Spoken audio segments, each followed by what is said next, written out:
everybody, welcome along to episode 2. I'm not Wayne's World, Jim's World. Martin, that intro is kind of for you. I've loved it, absolutely loved it. Yes, homage to Iron Maiden there, thank you very much. I wonder what's going to come up next then. It's one of those things though, you can't go into workout, you want something nice to kind of work out to, kind of get you into the mood, gets the blood pumping. So yeah, fantastic. You're about to train now, aren't you? So you've got your playlist ready? Yeah, pretty much. So I was just about to train, and we decided we'd kind of jump on here and have this conversation because it's interesting. I had a chat with a few colleagues, and all kind of IT professional, mid-40s, mid-50s, etc. Really serious kind of guys. And the conversation went down the health and fitness route, which I thought fantastic. This is the area that I love to talk about, and obviously know I can help other people with. And the amount of myths and stuff that are coming out is just ridiculous. And you can go through and debunk many of them.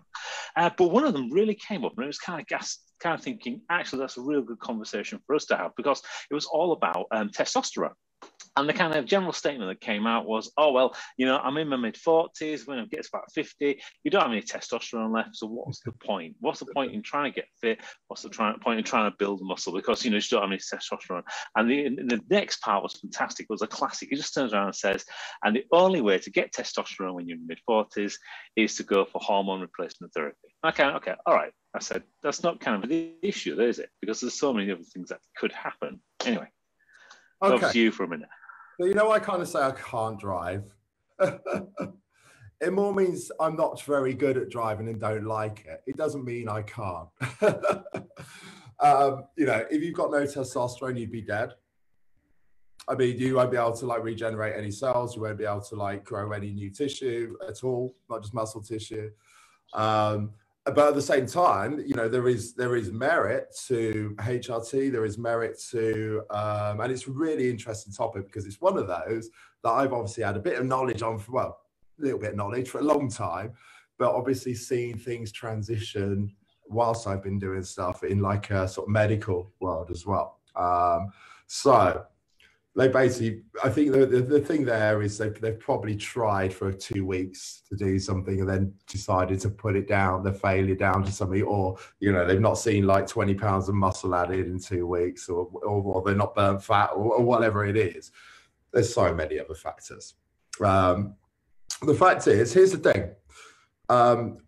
As you do get older, what tends to actually happen is there's a hormone called SHBG. And that hormone actually interferes with the receptors of testosterone. That tends to get elevated as you get older. So what happens is you actually, whilst you may still be producing as much testosterone, you will end up not having as much free testosterone. Now, if you have your bloods done, it's the free testosterone that's the key. So there's loads of other myths on this, hey, if you train this way, it's really good because it boosts testosterone. Or if you do squats before you train arms because you're boosting your testosterone and growth hormone, by doing this, your arms will go more. That's a load of bollocks. Basically, that's a spike. That's not your baseline level. Okay, it's the baseline level of free testosterone that is effective. Now, it's testosterone important for building muscle and for burning body fat. It's essential. Okay, so if you have none, then no, you won't be able to build muscle, you won't be able to burn body fat. But again, if you have none, you'll be dead. Okay.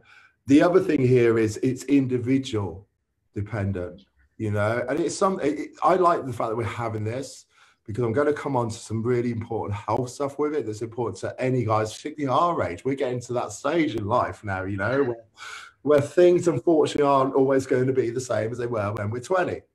But at the same time, I mean, I'm 38. I'd have no doubt that I probably have higher testosterone than a lot of 20-year-olds, So, but I might actually even have higher testosterone now than I did at 20, because there's another thing that affects testosterone. It's called perceptions.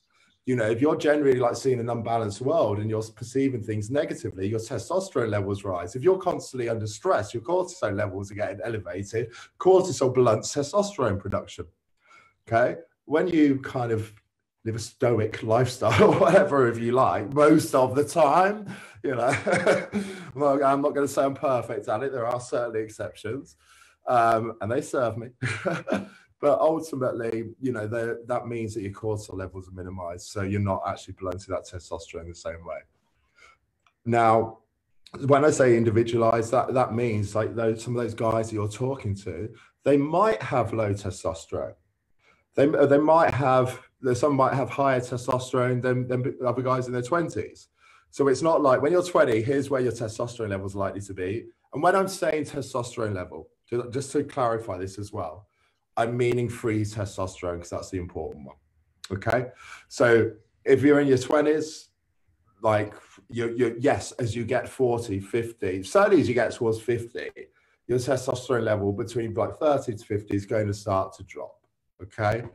And that's, guess what tends to happen, and what a lot of guys tend to have happen in life around then, that we didn't really necessarily have like a decent medical explanation for up until, well, I'd like to say, I was going to say 5 years ago, but we did. We just didn't like to accept it then. What tends to happen that we're probably going through, or live with our Iron Maiden, Martin.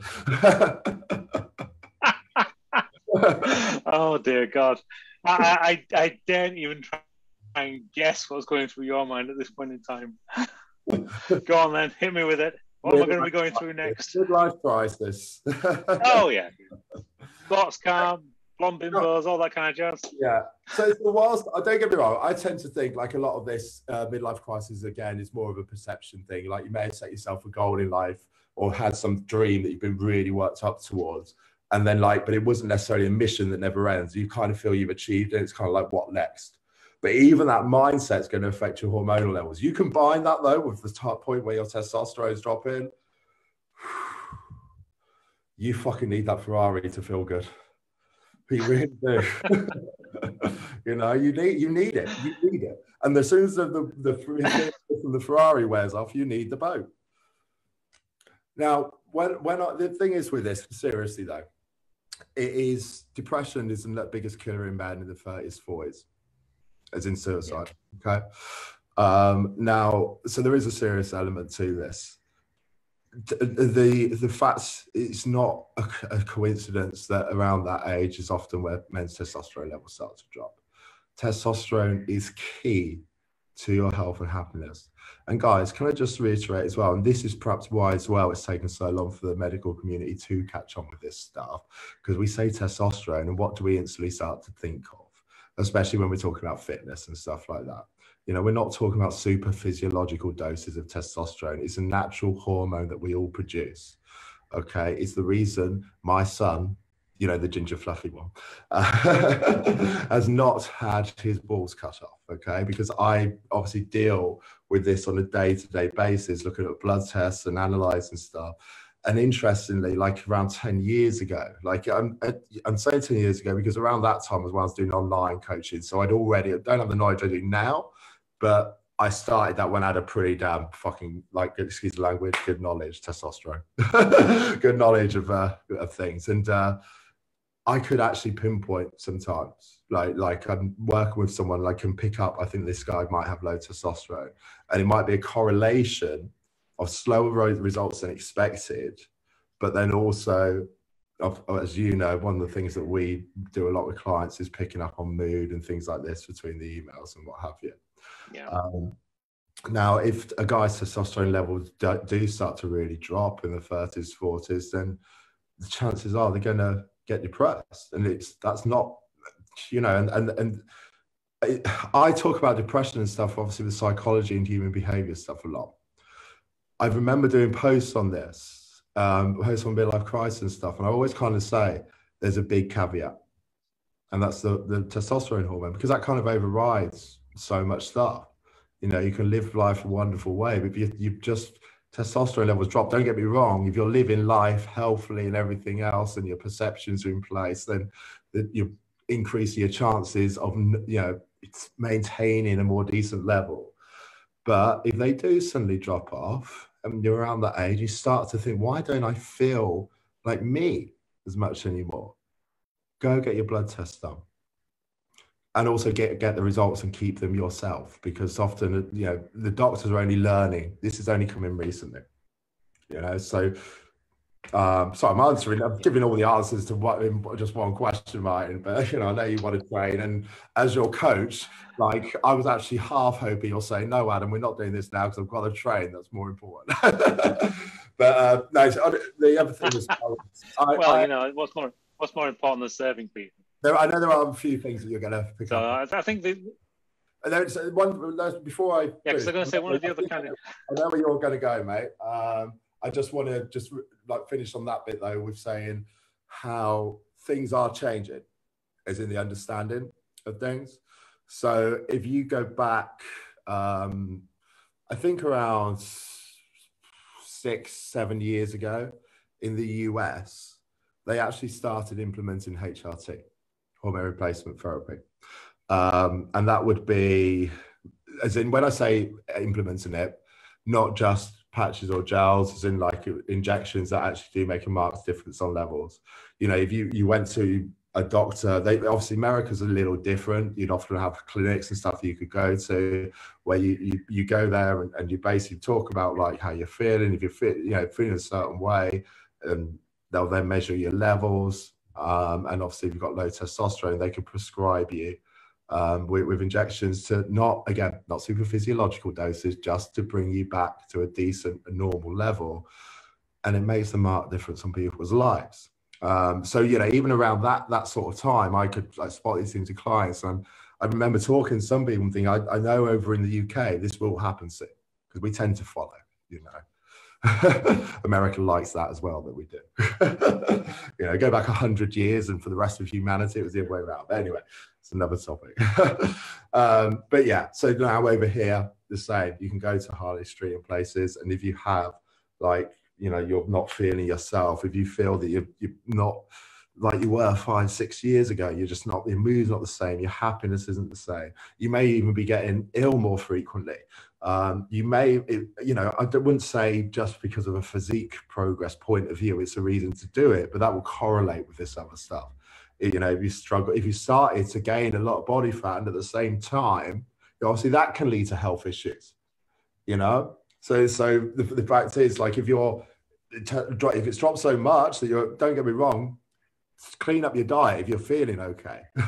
But you know, it will make it a lot harder to keep body fat off if you do have the lower testosterone levels, and you know, if you're not feeling great as well, get your blood done. And like I say, if you do it through a doctor could do it, and a good, like, if he's up and clued up on like a GP, they're clued up on what's going on in the world and they're interested in this stuff, then they will look at the right markers and perhaps advise the right way. But I'd always say just get your results, just in case, so you can actually get like a professional or someone like, you know, like myself to like look at it. But then otherwise, then the next step, go to a clinic like Harley Street or something, because obviously that's what they're there for. They also know how to read the markers. I'm not going to say that they are so perfect yet that they always prescribe things the right way, but what they do is monitor things and will adjust and get there eventually. And I say that just because I've had some clients, you know, who have actually like used HRT through Harley Street, and sometimes it takes some tweaking, and I can kind of see, oh, there's waves and troughs, and I'm picking that up from their moods and stuff, you know. But they monitor it and they care like there, and they do get it, you know, eventually get it like leveled out and right. So over to you. Sorry. No worries. So we're kind of taking the whole HRT route there, and obviously some real subjects to think about how that's going to work. Sound. Oh, hang on. Sorry, someone was interrupting me with a phone call halfway through doing the live. Imagine that. So we kind of took this really HRT centric route there, and obviously there's lots of really important things that kind of came out specifically around not just the physique piece, but actually the overall mental well-being of kind of guys in that kind of respect.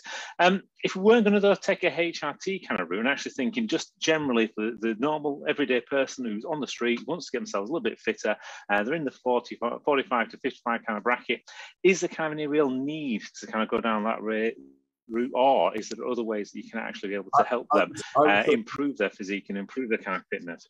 Again, I wouldn't do it for your physique. That's the thing. If they're feeling fine and they're happy, but they're just struggling to lose some body fat, then the first point of call should be to get yourself a coach if you feel you've tried everything, because that's good. You know, that's going to be cheaper than HRT anyway. You know, so but put it this way, if they come to a decent coach like myself, and I see them really struggling with body fat, then that's going to be a pretty damn big sign to me, you know. And if I think there's like a health risk there because they're really obese, as of yet though, I haven't had that happen where I can't get them to at least like a decent point. And I've not had it happen where it's not correlating with down moods. It's like this is how important it is, and that's how obvious it is. There's 100% correlation with that stuff with the moods. You know, I don't really see people with low testosterone and they're like, you know, full of energy and really happy and everything else and feeling like they did when they were 20. That's how important, you know, it is. But if you're going to go down the route, perhaps of are there other things that you could do first to boost the testosterone if you believe that you do have low, don't waste your time. Like things like Tribulus, I think I've wasted loads of money on that stuff when I was about 20. Like they don't. I mean, what might happen is you might actually go and if you had your bloods done, you might actually it's a number of natural testosterone supplements, okay, natural ones. Now you might actually go and get your bloods done and see like a tiny improvement. It's going to make no difference on how you fit, no difference on your physique. But that, again, to me, that's not a reason to go down that route unless you want to be a professional bodybuilder. You do, you know, it's a different kettle of fish. But like from the point of view of health and stuff, it doesn't make any difference whatsoever. You're wasting your money. The other, obviously, then there's like things in between, like after, you know, you could probably order pro hormones and stuff online. Those kind of things are actually going to be much more dangerous for you than actually going down the route. Probably even more dangerous than getting your hormone replacement therapy off the guy at the gym. You know. To be honest, because you're doing it orally, it has to be like broken down by the liver a hell of a lot more. It's much more toxic on the liver. So like I'd avoid something completely. I mean, if you're thinking of doing that stuff, then you might as well just, like I say, get HRT off the guy at the gym. Don't do that either. I'm not saying to do that. The other thing as well with like is you don't have to go on injections. You know, there are like gels and patches that like places like Harley Street will try first. And the thing is with it, it's almost like you imagine like with like testosterone, the way it seems to work from what I can kind of see in my experience of it, is it's almost like little dams. As in, here's your really bad mood, right? And so you're here and you're tribulus, like, let's just say it moves you, it's going to make no difference. But if you get a patch and it moves you here, it still might not make a difference. But as soon as you get over that dam, do you know what I mean? If you were here and you just need, that's where a patch may work. If you're just like a little bit low, you know, and then like suddenly your mood can like improve. So, you know, if it's just like that little boost, that can make a marked difference, if that makes sense, because you're going over that dam, so to speak. But yeah, there you go. Cool. So it talks. Obviously, there are other lifestyle factors, training, all these things do affect your baseline testosterone, a bit like how I touched on with stress and cortisol. You know, so you're living that healthier lifestyle, looking after yourself, like you increase the chances of keeping it on point longer term.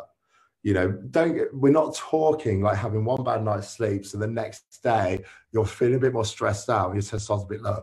Like, because then the following day it's going to be back to normal. We're talking like prolonged like stress, like prolonged battering of the endocrine system. Also, bear in mind, this isn't just men, females as well, because obviously you think of what happens with females at a certain time of the month. Estrogen, you know, if your estrogen levels are up, your testosterone levels drop. You know what? There's a really fun game that you can play if a female's pregnant. It doesn't always work like this, but if you know them very well, if they seem to be pretty feisty when they're pregnant, it's a chance it might be a boy. If they're like pretty chilled out and supportive and like still want to just do everything for you, yeah, likely to be having a go. Not always, because you have to. But there's a little fun game you can play. Yeah. Well, you kind of read my mind there, because that was going to be the good next question. Was actually to say, we talked about guys so long about for the ladies. So obviously we kind of brought that one in straight away, and we talked about how that can obviously impact them, because obviously we all carry testosterone, both men and women. It's just obviously down to the kind of quantities that's in there. And I think that's another thing to mention about like when a man says at 30, like 40 or whatever you mentioned. Well, first you go look at some of my clients, right, who are like, 45, 50. Yeah, so the transformations are insane, so that's not like across the board. And that's without HRT as well, isn't it? Exactly, So that's exactly. purely organic. Exactly. I mean, I'm sure there might be one or two who are, but there's a series of them. Like I know I sent you some the other day where there's nothing, so we obviously brought this up. The other thing with females, if you think about it, well, you've seen females build muscle, right? It's harder for them. Of course it is. They're not going to be on the same amount as a man. But are they therefore insinuating that they've got less testosterone than a female just because they're at that age? Because that would be a bit odd. So to say you've got none, well, like I said, you'd be dead, The thing with females is not like to go down the route of necessarily having testosterone therapy. It's more going to be the manipulation of estrogen to keep estrogen levels on point, which will interrogate the balance between testosterone and estrogen. Nice. Yeah. Excellent. Well, I think I kind of answered all the questions I kind of wanted to bring to the table tonight. And I think it's kind of given us a real interesting view, not only of testosterone, what it's used for in the body, but also some of the things like HRT. We touched on some of the kind of more toxic elements of it as well, and some of the more shadier backstreet kind of the guy down the gym kind of things that you just don't touch whatsoever, because obviously that's the other side of things. There are some things in the whole fitness world that just aren't safe to deal with. Yeah, I mean, like I said, and obviously sorry, I'll just let you go and wrap up because it keeps pausing and like it's really hard. Oh dear, this is going to be an interesting one to watch back afterwards, and we'll see what happens. You gotta love technology. When it works, it's absolutely fantastic. When it doesn't work, it's a pain in the neck. Let's face it. But hopefully we'll be able to get this one wrapped up, because I think where we're going is to say, what an absolutely great way of being able to. So that we know now a bit more about testosterone, how it's going to affect people in their growth. There is no kind of thing that says you have to have HRT if you're over 40 to 45, etc. You can quite happily be able to build things quite naturally. You only need to start looking at things like adding testosterone into the mix if you think you've got that kind of problem. And before even you start going down that route, make sure you've had your blood tests and checked out. In the meantime, though, if you do need to get yourself more fitter, more healthy, etc., then go see a coach if you think you've hit a wall, because at the end of the day, it's what we're about. It's about helping people get over those barriers and then make those big changes. Yeah, exactly. Brilliant. Thanks, Martin. No, thank you. Awesome. And are you going to play us out then? What's the outro? We just do it in. We just do it in. Thanks, everybody. In which case, it's not a way.